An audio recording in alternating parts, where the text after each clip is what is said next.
and welcome to another video. My name is Nimesh and I work as a digital colorist for comics, and I'm also one of the creators of the best Western fantasy universe ever created in comics. Ever! You can visit nimprod.com for more on that. Anyway, today we are here to... today I bring you a video that is more of a review for a comic that I recently read called Red Sonja, Black, White and Red. This is an anthology that features 3 stories with Red Sonja in black and white. In case you didn't understand from the name, the art doesn't have colors. But Dynamite have been doing a great job with this character, and recently a movie deal was announced for the She-Devil. She will be played by Hannah John Kamen in the Millennium Sword and Sorcery feature. This was reported by Hollywood Reporter. Obviously, this is not the first movie for Red Sonja. She already had another movie in the 90s, 80 something. Oh, 1985, with Bridget Nielsen and Arnold Schwarzenegger. So this is going to be very good to see this reboot and what they will be able to do. I'm sure it won't be the same as Kalidor. I think that was Arnold's name, not Conan. But yeah, anyway, we're not here for this. We are here to talk about the comic Red Sonja, Black, White and Red.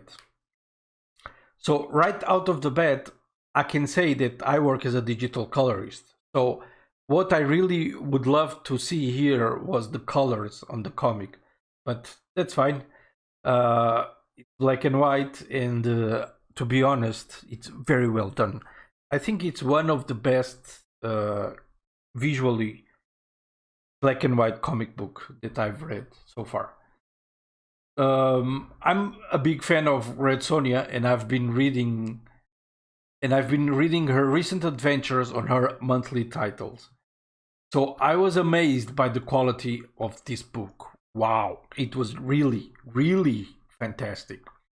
The writing was top notch and the dialogues were very well done. Really, very well done. All these 3 stories are self-contained, so each of them start and finish, and you don't need any previous knowledge of the character. All you need to know is that she is a mercenary and will work for money. Like me, who cares? The first story... Okay. The first story is called Sorcerer of Shangera, and it's written by Mark Russell. Features the art of Bob Q. Out of these 3 stories, this was the one that I loved the most. It has great humor and fantastic action. The art was beautiful. Well, to be honest, all book was beautifully drawn, but the story was captivating. Sonja finds herself captured on a dungeon of a castle. As soon as she recovers her senses, she does what every barbaric hero would do: try to find a way to be free. By the way, while Sonja is knocked out, Mark Russell does a great job giving us, the reader, a sense of how things work here. We have 2 prisoners talking to each other and stating that how good it is for them that they were prisoners of the castle. It was progress on the story, and as we progress in the story, we find more and more people happy that they've been captured. This was great. You can't imagine running around trying to save people, and none of them want to be saved. No, we're good. Leave us alone, please. There is one scene, I probably will put an image for you guys to see, where these ladies are trapped by their head. You know those things that cut your head, and they have a knife and they have to peel the potatoes, and they prefer that than being free. That was amazing. Anyway, why everyone gets mad at Sonja for her to try and free everyone? This is what we will find out on this story. It is amazing. All answers are replied in this story, and boy, it was fantastic. There is a plot twist, obviously, which made the book. This story was really Sorcerer of Shangera. It was fantastic. The second story is called The Hunted. Funny enough, this was the weakest of the three in my opinion. There was a time when I was half reading this story, I felt a little bit bored. This anthology started so strong with a fantastic and entertaining story that the second one, even though it was good, it wasn't on the level of the first one. Amanda Debert was on the writing duties and Kat Staggs did all the art. In fairness to Amanda, the story was good, but Mark put a high bar with what to expect on the previous story. The Sorcerer of Shangera was really, really good, and the art also was amazing, totally amazing. The third and the final story was called Seeing Red.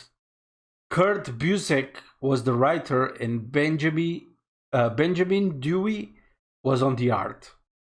And I think it was done with Simon Boland. All three stories were lettered by Hassan Otsamne Elahu. Oh, I didn't butcher his name. Anyway, Seeing Red didn't have the humor of the first story, but it had a great action. And the fight scenes with the bad guy was so well done. I really felt the tension. You know those movies like Predator or even Invisible Man? Yeah, I think that this is a better example.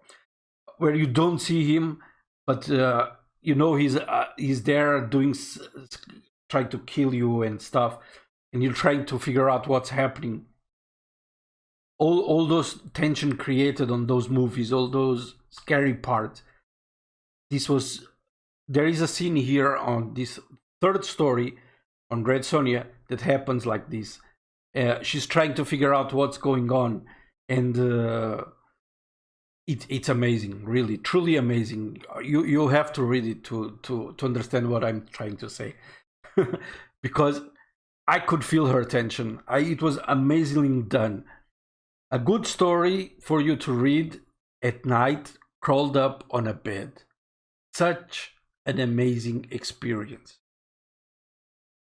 Overall, this issue was great, and all the red tints gave a prestige look to the book.